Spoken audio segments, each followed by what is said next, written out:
Gradual delegation.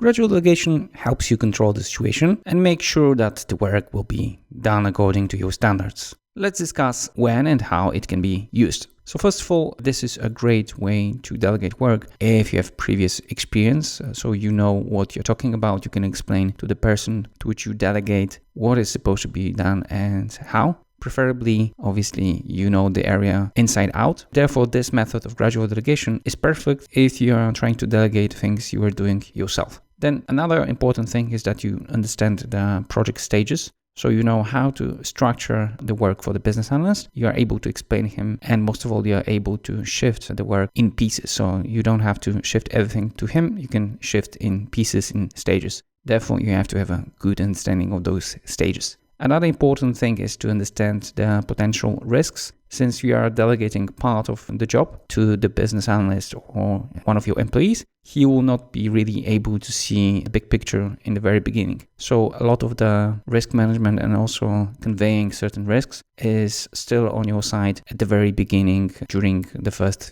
few stages when you will be transferring the job to the person who is supposed to do that. Gradual delegation is also a great way to improve the team competences. So by this way, you not only free your time, but you also teach them how to do certain things. So if this is one of your goals, obviously gradual delegation is an interesting solution. And finally, you have to be fine with the short-term inefficiencies. As we said in the very beginning, you will notice that the person to whom you delegated the things is doing it much slower than you and maybe not at the quality you would expect. But this is a part of the learning process. So at the very beginning, he will be not as good as you, but after some time, he will be doing it at least on your level. And most of all, this will free you and also will help him learn certain things. So you have to be fine with the short-term inefficiencies that will happen because he will be learning how to do the new thing.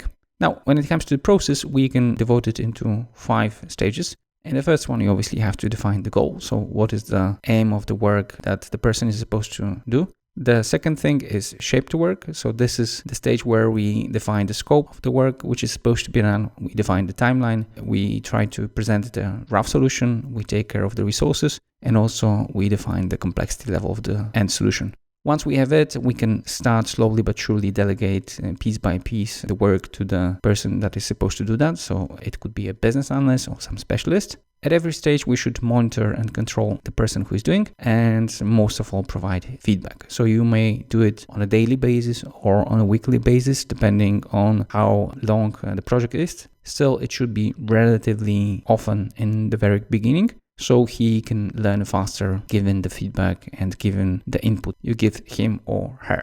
And finally, at the very end, you should have an evaluation where you look at how the whole process looked like. You provide general feedback, and this obviously will help him handle the task later on. So you define the goal, shape the work, you gradually delegate the work, monitor and control at every stage, and at the very end, sit and provide the feedback. So the person who is doing the job can learn from the experience.